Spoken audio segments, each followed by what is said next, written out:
Hello investors, welcome to investor awareness programme by save brother. मैं हूं पार्थ पटेल और आज मेरे साथ है मिस्टर पंकज जो बहुत सालों से एज अ सक्सेसफुल इन्वेस्टर है। चलो जानिए इनके जर्नी के बारे में।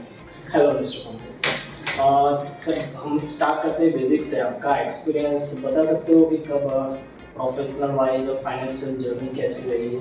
मेरी जर्नी मैं मूवी लगभग 2002 से और अच्छा रहा, बढ़िया फर्स्ट क्लास इन्वेस्टमेंट करते करते अच्छे मुकाम पे पहुंचे हैं। सो बेसिकली आपका बैकग्राउंड जानना चाहते हैं कि आप कब ऐसे सक्सेसफुल इन्वेस्टर की तरफ स्टार्ट किया, कि आपने जर्नी में कैसे स्टार्ट किया था, कि क्या प्लान करना है? तो मैंने स्टॉक मार्केट से शुरू किया था 2002 से और वहीं से मुझे अच्छा लगा।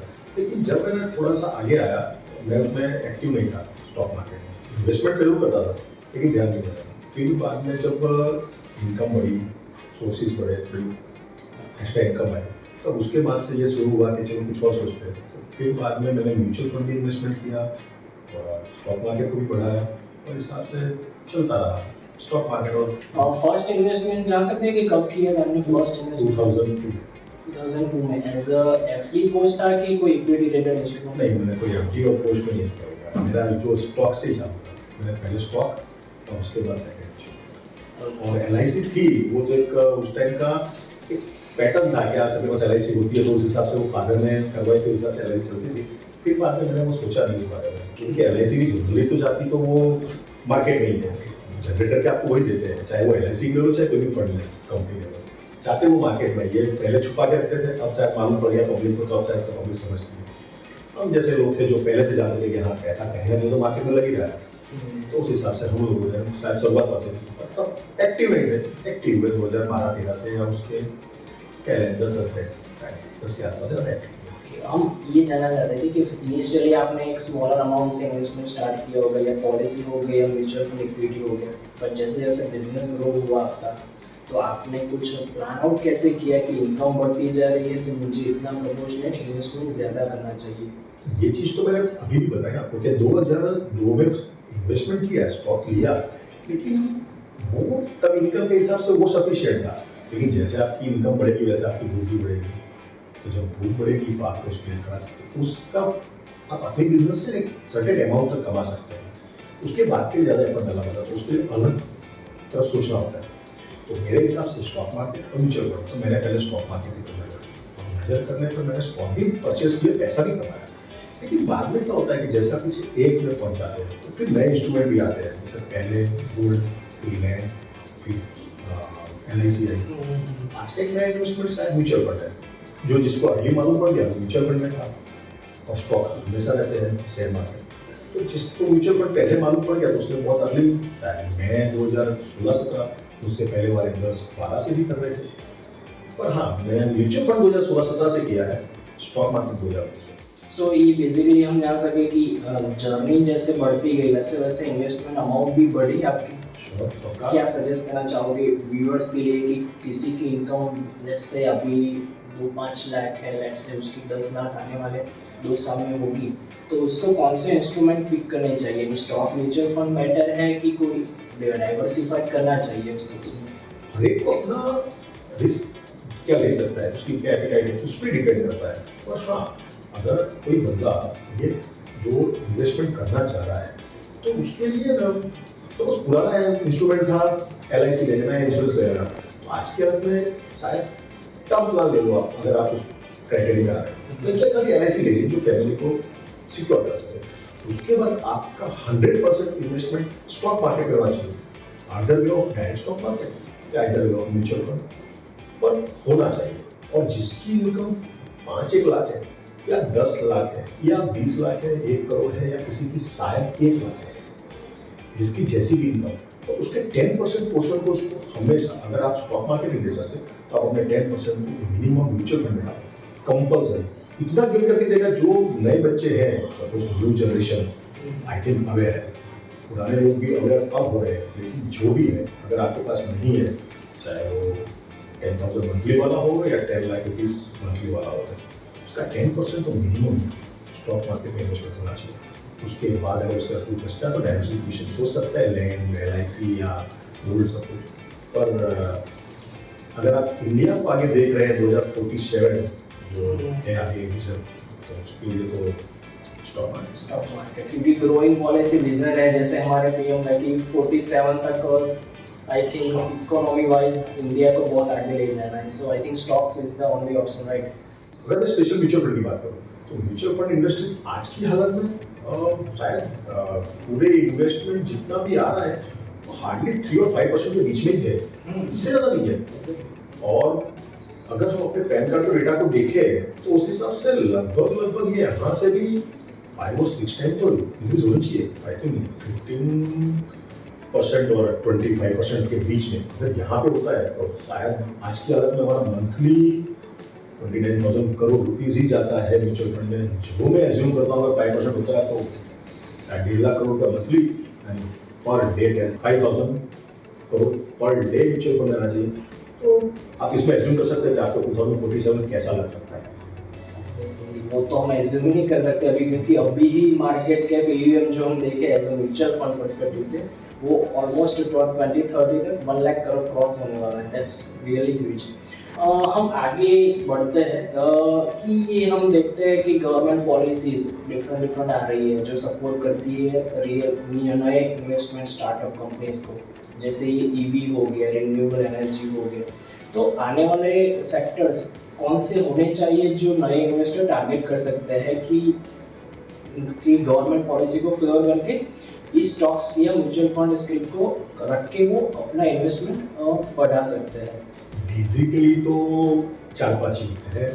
पर अगर आप थीमेटिक कहते हैं कि जिसमें थीम पे ज्यादा होता है, बाकी तो बेसिकली तो देखो blue chip, multi cap, mid cap, small cap, index fund और ELSS। पर अगर आप कोई थीमेटिक जाना चाहते हैं तो थीम बेस्ड, तो आई थिंक जैसे renewable energy, power, AI based, फिर जो अभी आपका फार्मा, अगर बस पॉपुलेशन बढ़ेगा या जनरेशन के पास पैसा आएगा ना तो वो अपनी सेहत पे ध्यान देगा, तो उसके लिए फार्मा है, रिन्यूएबल एनर्जी, पावर, डेटा। अभी आजकल में डेटा अवेलेबल है तो उसके लिए डेटा सेंटर जो बना रही है आप उसकी तरफ भी देख सकते हो। अल्टीमेटली एक ही चीज़ है कि आप सिर्फ स्टॉक मार्केट की तरफ देखो, अदर डायरेक्ट स्टॉक कर सकते हो तो ठीक है, अपने एजेंट के पास जाओ, अपने बैंक के पास जाओ, म्यूचुअल और वही बेस्ट है। Mutual fund is the only option, right? Mutual fund direct आप स्टॉक पिक नहीं कर सकते, जैसे कोई रिस्की हो जाता है। आदमी की क्या मेंटालिटी है, वो रेड देखता है तो उसको तकलीफ होती है, तो वो स्टॉक मार्केट आपको तुरंत ग्रीन कुछ नहीं देता है। म्यूचुअल फंड आपको भी तुरंत वो नहीं देगा, लेकिन किसी एज के पर्सन की बात करें, मैं ऐसा इन्वेस्टमेंट को एज पे बहुत समझता हूँ। तो अगर कोई एज में 25 से 30 साल का है तो उसकी एज के लिए 100% या तो स्टॉक या म्यूचुअल फंड, और उसमें भी वो सोच सकता है। सब बोलते हैं ब्लू चिप, मैं बोलता हूँ 25 से 30 साल वाला बनना है तो वो ब्लू चिप 20% पे आए, 80% मिड कैप स्मॉल कैप में चला जाए, वो उसका पोर्शन हो सकता है कि 50% मिड कैप है, क्योंकि मिड कैप से ही तो ब्लू चिप बनेंगे। ब्लू चिप वो बन गया तो कितना ब्लू चिप बन पाएगा, और हो सकता है वो ब्लू चिप बन भी जाए, पर शायद जो मिड कैप आपको ब्लू चिप बन के पैसा देगा ना तो आपको ब्लू चिप उतना नहीं दे पाएगा। और 8 साल 10 साल की साइकिल मिले तो उसके अंदर में ऑलवेज मिड कैप और स्मॉल कैप परफॉर्म बहुत अच्छा करते हैं, तब बातें यूफोरिया में पब्लिक उसी तरह करती है, लेकिन तब गाड़ी छूट चुकी होती है। तो इससे अच्छा तो आपको ये है कि जब डीप मिले तो आप अपना इन्वेस्टमेंट डालिए। मेरे हिसाब से अगर जिसको नहीं आता है म्यूचुअल फंड इन्वेस्ट करो, रिलैक्स हो जाए, सही है। और बेसिकली आजकल जो देखते हैं कि इन्वेस्टमेंट म्यूचुअल फंड तो है एक ऑप्शन, बट बहुत सारे हैं जैसे रियल एस्टेट, गोल्ड हो गया। तो किसी नए हमारे व्यूअर्स के लिए जानना चाहते हैं कि कोई नया इन्वेस्टर हो उसको पोर्टफोलियो कैसे एलोकेट करना चाहिए, आइडियल पोर्टफोलियो एलोकेशन जैसा कुछ रहता है कि कोई इतने कमा रहा है तो इतना परसेंटेज उसको म्यूचुअल फंड में रखना चाहिए, डायरेक्ट स्टॉक में रखना चाहिए, रियल एस्टेट या गोल्ड, आप उसको कैसे? डायरेक्ट स्टॉक है ना, वो आपकी एबिलिटी पे काम करता है, आप कितना जानते हैं उस पर काम करता है। तो स्टॉक मार्केट उसी के लिए है जो जानता है और जो पेशेंस कर सकता है। हाँ, म्यूचुअल फंड की तरफ आइए, म्यूचुअल फंड लीजिए। अगर आपके पास फंड ज़्यादा है, तो किसी के पास अच्छी अमाउंट है तो वो लैंड के बारे में या रियल एस्टेट के बारे में सोच सकता है, गोल्ड सोच सकता है, सिल्वर सोच सकता है, बहुत कुछ सोच सकता है। और अगर जिसके पास फंड ही नहीं है, सपोज कोई लेबर है वो 10,000 रुपये ही कमा रहा है और वो सोचता है कि मेरा बच्चा आगे जाकर ये बेटर, तो आई थिंक उसको 10% 1000 रुपये से भी काम करना चाहिए म्यूचुअल फंड के अंदर। पर अगर किसी को वेल्थ बना लिए ना तो मस्ट कम म्यूचुअल फंड, ये मैं पहले बोलता हूँ म्यूचुअल फंड में आना ही पड़ेगा, चाहे वो 10 लाख कमा रहा है चाहे 10,000 कमा रहा है। ओके, सो मेजर पार्ट हमारा पोर्टफोलियो एलोकेशन का ऑलमोस्ट सोच सकते हैं 40-50% म्यूचुअल फंड में ही रहना नेक्स्ट चाहिए। 20 ईयर्स तो मैं परफेक्टली बोल रहा हूँ। ओके, सो अदर 50% में हम रियल एस्टेट, गोल्ड और अदर पॉलिसीज में डिवाइड कर सकते हैं, राइट? वो डिपेंड आपके फंड पे डिपेंड करता है। अब जैसे किसी के पास मकान नहीं है तो वो म्यूचुअल फंड के लिए बाद में सोचेगा, पहले मकान के लिए सोचेगा। लेकिन किसी के पास 1 CR है और वो मकान लेके बैठा है तो मैं उसको तो ऐसा बोलूँगा कि अगर मेरे पास 1 CR है तो I think 50 lakh in mutual fund या स्टॉक मार्केट कर सकता है। तो वहाँ बाकी का 50 लाख में वो गोल्ड सोचे, सिल्वर सोचे या आपका रियल एस्टेट सोच सकता है। रियल एस्टेट भी बहुत महंगा हो चुका है, रेंटेड इनकम से अच्छा तो म्यूचुअल फंड ही अच्छा है क्योंकि वो आपको डिविडेंड देने के बाद ग्रोथ भी कर देता है। सही है। सो डिपेंड करता है कि कौन से इसका पोर्टफोलियो सबके लिए तो जनरली ऐसे नहीं कह सकते ना क्या है। एज भी मैटर करती है, राइट? एज बिल्कुल मैटर करती है। अगर किसी की 25 से 30 की एज है, अगर कोई बंदा 25-30 की एज वाला है तो उसके लिए तो सीधा सा है कि वो 50% या 20% ऐसा कुछ नहीं, वो अपने 100 रुपये कमा रहा है, 80 रुपये सिर्फ मिड कैप और स्मॉल कैप के लिए सोच सकता है। क्यों? 80% जो पैसा वो डालेगा ना, वो उसका पैसा मिड कैप स्मॉल कैप का पैसा बहुत इंक्रीज होकर उसको जल्दी ही मिल जाएगा। और 20% जो ब्लू चिप पे डालेगा वो उसको एक स्टेबिलिटी देगा, बस हाँ मेरा पोर्टफोलियो स्टेबल रहता है। इंक्रीज करना है तो उस बच्चे को, लेकिन जिसकी 40-45 की एज है तो वो ये नहीं सोच सकता। वो क्या सोचेगा?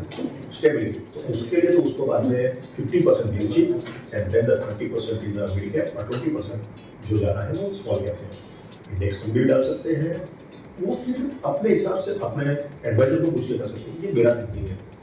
पर जो 25 से 30 साल 35 साल ये लोग हैं, इनको तो मैं यही बोलता हूँ कि मिड कैप स्मॉल कैप अगर आपके पास 100 रुपीज़ में से मैं बोलता हूँ 40 rupees mid cap, 30 rupees small cap और 10 रुपीज़ आप इंडेक्स फंड में डालिए, 20 रुपीज़ ब्लू चिप में। आप फिर उल्टा भी कर सकते हैं, थोड़ा सा 20 इंडेक्स 10% ब्लू चिप, लेकिन आपका होराइजन 25 से 35 साल वालों का 25 साल का होना चाहिए, 25 ईयर, तो ही आपको पैसा मल्टीप्लायर में दिखाई पड़ेगा। स्पेशली चाइल्ड वो जो 25 से 35 साल के हैं, जो एजेड है और वो सोच रहे हैं तो उनके स्टेबिलिटी के लिए उन्हें 20 साल या 10 साल के लिए हिसाब से सोचा जाए कि अगले का क्या शादी, बच्चों की सब कुछ बहुत कुछ आ जाता है, तो फिर उन्हें रुचि की तरफ ही जाना चाहिए 50% से। बाकी का एलोकेशन फिर 20-20-10 करके भी कर सकते हैं।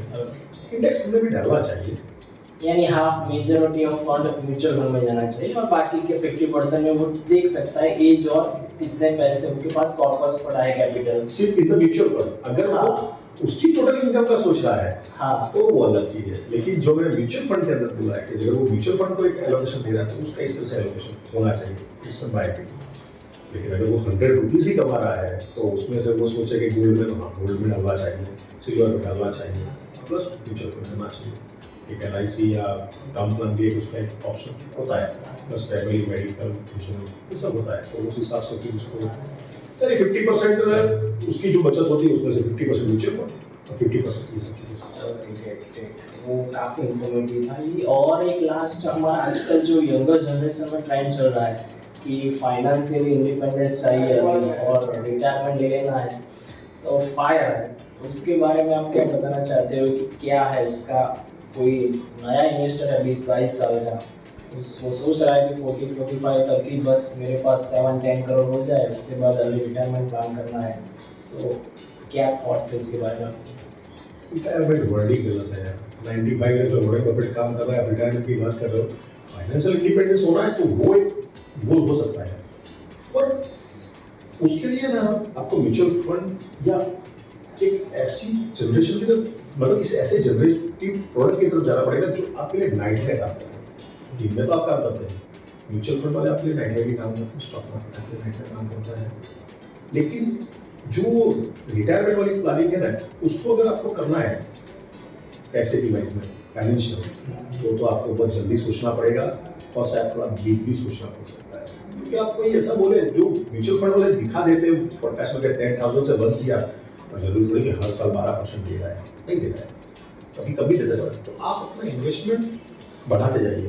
पहले आप अपना इन्वेस्टमेंट कीजिए SIP से, मार्केट गिर रहा है लमसम डालिए, इस तरीके से कीजिए, उसको थोड़ा मैनेज कीजिए। थोड़ा आपको भी देखना होगा, आपका एजेंट काम कर रहा है तो चलो ठीक है, लेकिन थोड़ा आपको भी सोच के काम करना ही होगा, तो आप जल्दी ही फाइनेंशियल इंडिपेंडेंस हो पाएंगे। बाकी रिटायरमेंट अर्ली जो पीछे आ रही है ना, वो थोड़ा मुझे नहीं समझ पड़ती। इससे तो ये समझ पड़ती है कि फाइनेंशियल इंडिपेंडेंस और फिर वर्क करेंगे प्रॉस्पेरिटी के लिए, कि जो आपको बेटर, शायद आपको या आपकी फैमिली को बेटर दे सकता है।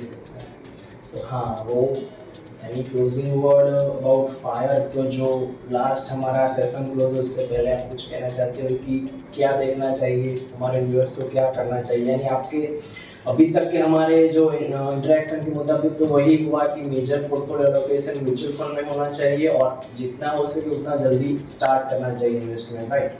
हाँ बिल्कुल, स्टार्ट अर्ली, वो आपको बेहतर ही देगा, अच्छा ही देगा। और जिसके लिए भी आप कर रहे हैं, हर एक कोई अपनी फैमिली के लिए कर रहा है, तो आप जितना अर्ली करेंगे उतना ही बेटर आप अपनी फैमिली को तो टाइम दे पाएंगे। और सपोज आप 40-45 साल की उम्र में, कोई बंदा 20 साल 25 साल की उम्र से वर्कआउट कर रहा है, तो वो बाहर भी जाता है, इसलिए भी करता है, तो उसके पास टाइम नहीं होता। तो 40-50 में तो अपने 100 के पीछे, सबके पीछे टाइम नहीं सकता। तो फाइनेंशियल इंडिपेंडेंस के लिए आपको शुरुआत अर्ली ही करनी होगी और करनी चाहिए। Okay, that's it. Thank you so much. ये सेशन बहुत ही इंटरेक्टिव था हमारे लिए और आने वाले हमारे वीडियोस आपको ऐसे ही इंफॉर्मेटिव वीडियोस देते रहेंगे। So keep in touch with us. Thank you so much.